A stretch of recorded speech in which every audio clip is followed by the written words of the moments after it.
Why hello there, good people of the internet. My name is of course Big Mini. It has not changed recently. And we are playing Albor's Mountains here with the Armored Kill expansion pack.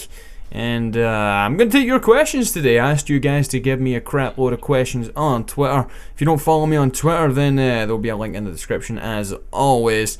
And you can get involved in one of these Q&A videos in the future. But we are going to get hopping right into your questions right here and now. First one coming here from Anthony Pell. So he asked me here, have you done a setup or house tour video yet? If not, can you make one please?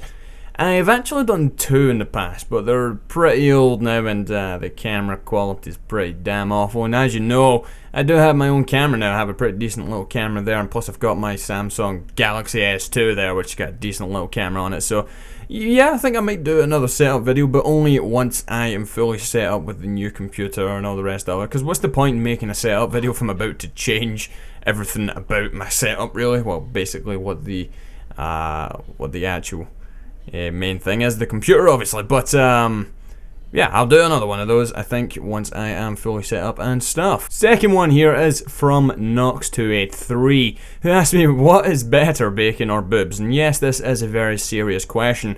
Once in a while, a man has to ponder, what is better, boobs or bacon? Because both are pretty damn good. They are both tasty. And for different reasons, of course. I'm not going to be going around munching people's tits.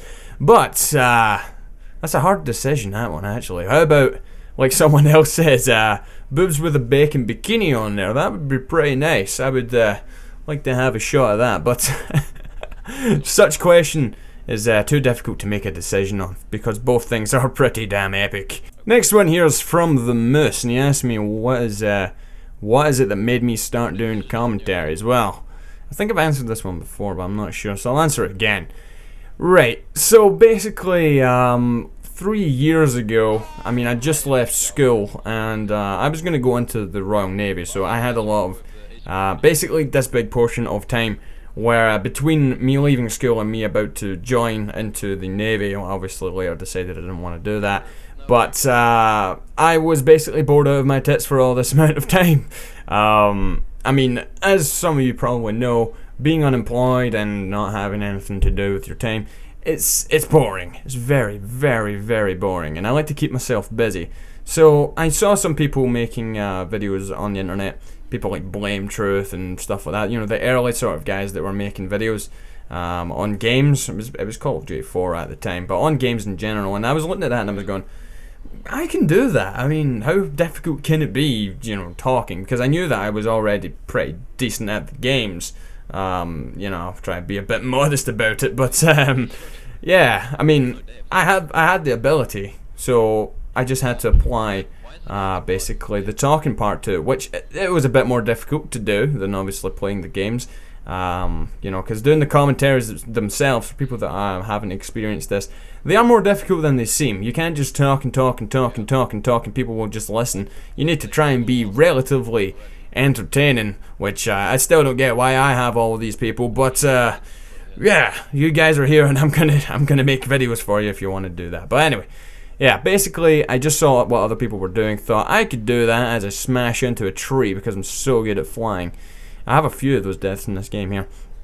And yeah, I just decided I wanted to try it out. I did start out doing crappy montage type things because, I don't know. I don't know why I tried that whatsoever. You definitely cannot do it with the piece of crap easy capture card that I had at the time.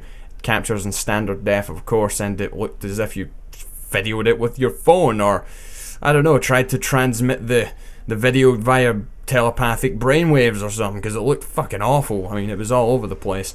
And there my computer is being loud as hell again. New computer, hopefully in the next couple of days.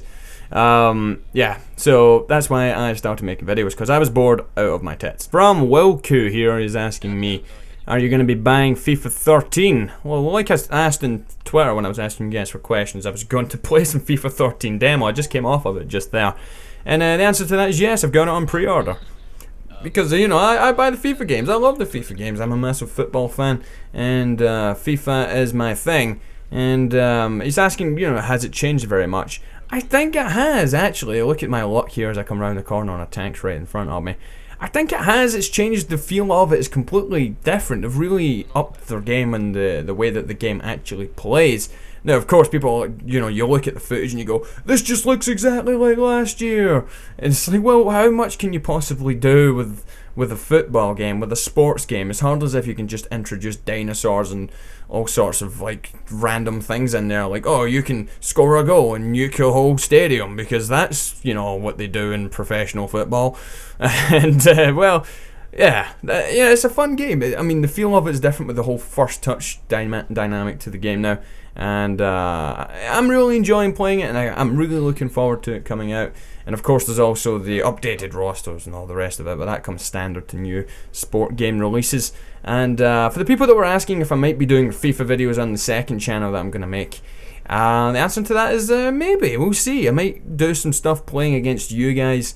Shout out via Twitter. Again, follow me on Twitter if you haven't already. I mean, the link is always there. Get some games against you and get some videos going and have a bit of fun with it. But I might be doing that. But yeah, I cannot wait until FIFA 13 comes out. Another one from the same person here, asking, would you prefer to have Bad Company 3 or Battlefield 4? Now, this is something that a lot of people, look at this idiot trying to ram me over. Wait a sec, I'll come back to it in a second. Look at this, right? I blow up this here and I get the kill seconds late. I don't understand how I got the kill so late.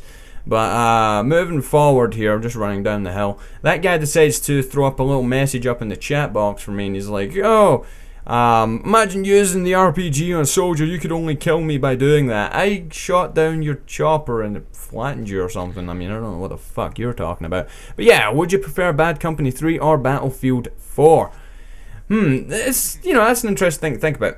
I mean, for people that were like, oh my god, I want a Bad Company 3 when Battlefield 4 was announced, I don't think it would be all that different, Battlefield 4 or Bad Company 3, because they're going to be using the Frostbite engine. What I think that a lot of people preferred about Bad Company 2 over Battlefield 3 was the feel of the game, the look of the game. It looked more it looked less serious.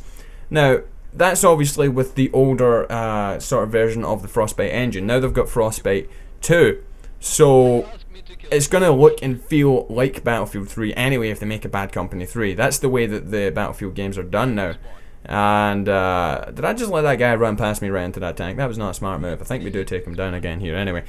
But I feel that, both games are basically going to end up the same multiplayer-wise anyway. The only difference with Bad Company 3 would be that they would introduce the story mode again, with the same squad as the last two Bad Company games, because obviously that's why it's called Bad Company, is because that squad is part of Bad Company. But anyway, that's basically, yeah, I think that they both end up roughly the same game anyway, yeah, there's not really much debate there. Question here from The Panda Show: what is your aim for YouTube and what do you want to accomplish from it? Now, basically, my sort of aim at the moment is to try and be able to buy my own apartment, my own flat, my own whatever, my own space to make videos and sort of propel myself to the next level. I mean, obviously this is looking at the money side of YouTube. I want to be able to do this as much as I want to do and be able to sustain a pretty decent living out of it for the moment. Because I mean, I've took it as far as I have already, and why not try and take it further? Because I mean, at the moment, the way that it's basically panning out for me is, I'm still living with my parents. I mean, things like that. I mean, having all these people in the house with me, they get in the way. I want to have my own living space, and I want to be able to focus on what I'm doing instead of, halfway through a recording, someone walks in asking me what the hell's going on about my room or something. I want my own living space. I want to be able to do that and possibly buy myself a car. I need to put myself through my driving lessons and stuff like that, and get myself a car. And that's what I really want to get out of YouTube. I want to be able to sustain, have a sustainable living, because at the moment, as much as you might think I do, I don't earn, as much as I would possibly need to do that. I still live at home. I mean, it's amazing what I've got so far out of it, and I'm grateful for everything that I've got out of doing this so far. Like I said earlier on, I only started doing it because I was bored. I never thought that I would ever be, getting anything back out of it. I thought I was just basically going to be uploading stuff for the heck of it. And, it's a lot of fun doing this, and I would love to make it something more than just a hobby. So that's basically what I'm aiming to try and get out of it now.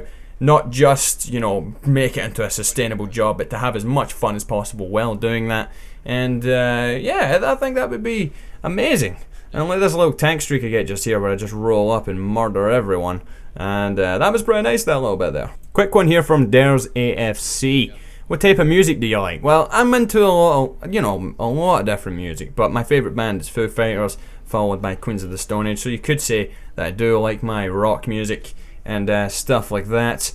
But I tend to listen to a lot of different kinds of music. Moving on. One here from Cabtini. Favourite movie quote?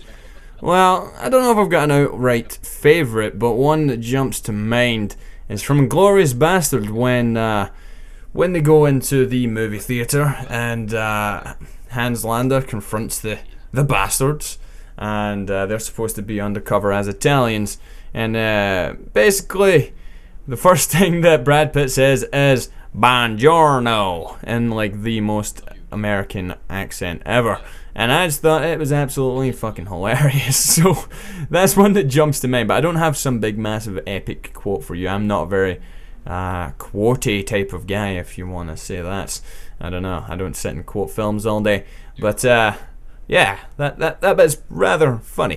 One here from Dom. He asked me, do you ever play video games while drunk, or would you try it in the future? I have in the past, but I'm not really the type of drinker to sit in the house myself and get absolutely pissed. That's not really the way that I do my thing. I don't know, I prefer, whenever I am drinking or whatever, I will be out with friends, or you know, I'll be at the pub, or I'll be at my friend's flat or something like that. I don't do it in the house. I very rarely drink in the house, and if I do, it'll be like 1 or 2 cans. It'll be nothing.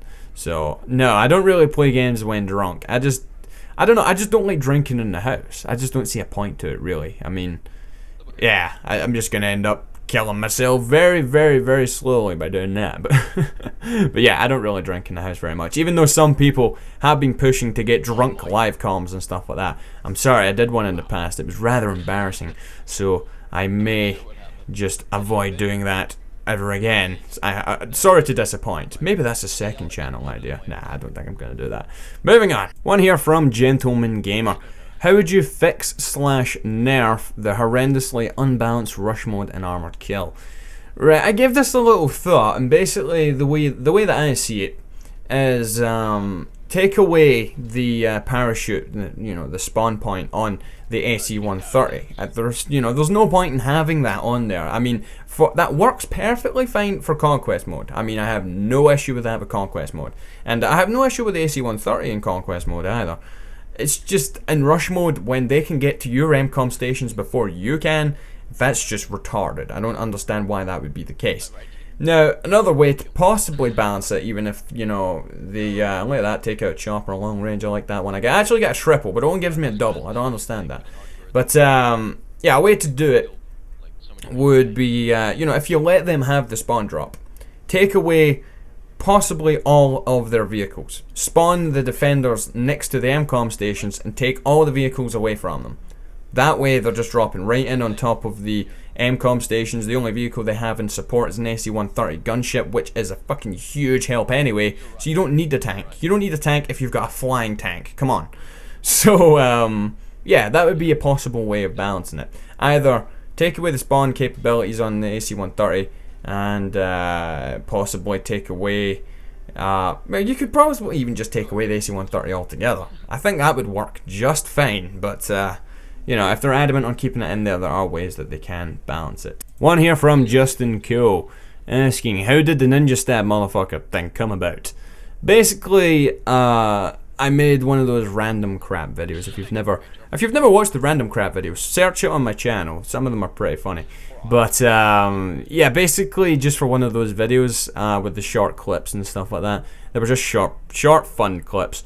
I basically, for about 3 or 4 clips in the one video, I was like parachuting out of planes and stuff like that in 1943, and I would land behind someone and I'd just stab them in the back, and basically what came through my head is just basically just got ninja stab, and I was just like, well, what goes with that voice? Oh yeah, let's add in a motherfucker on end, and right there is your ninja stab motherfucker. So that is how that came about. Yeah, that was about a year and a half ago or something like that. And it kept around, because anytime that I miss one out, all of you guys are just like, oh, where's my ninja stuff? Blah blah blah. Yeah, that's not what you talk like, by the way. Don't worry. But yeah, that's how it came about. One here from Alex Meerkat, and he's asking me if you could only play one game ever again, what would it be? That would probably be Metal Gear Solid 4 with the online capabilities on there. Like I said, it's probably my favorite game of all time. And the story mode is amazing. Played through it like 4 or 5 times, and I was really obsessed with the online for a while. And I think I could possibly just keep playing that if I wanted to. But you know, I did grow tired of the community on that game, and that's basically what drove away my interest in playing it online. But Metal Gear Solid 4 is still a brilliant game. I've played through it, like I said, like 4 or 5 times, and I very rarely do that with a game. And it was epic. So if I was to play one game over and over and over and over and over again, then it would probably be that. Because I mean, you can play that game so many different ways. You can go through levels without hurting a single person, KO everyone, shoot everyone to absolute crap, and all around the game is pretty damn epic. So yeah, that's the one. Unskials asked me, what is your fondest memories of PlayStation 3 gaming? I don't know, playing COD 4 and playing Metal Gear Online on there, they were pretty damn fun. Playing COD 4 was pretty good. That was basically what got me into multiplayer gaming, was that game. And you know, going back to back 25-0 like free-for-alls and stuff like that on that game, that was pretty nice. It was pretty satisfying. You know, sometimes you got those games, those matches on that game where you would just be so fucking intense and you were just absolutely wrecking everyone. At least, you know, every now and again I would get some games that would be able to do that. Every now and again, maybe not so much, but yeah, those nights where you hop on and you're absolutely indestructible and no one can really touch you and you're just destroying everything. That's probably, you know, fondest sort of memory you can get playing any game, really. And yeah, so thank you for your question, guys. If you do want to get involved in any further Q&As in the future, then please follow me on Twitter and I will answer your questions on there when I do ask you to give me them. But until next time, I've been Big Mini and I will see you later. Goodbye.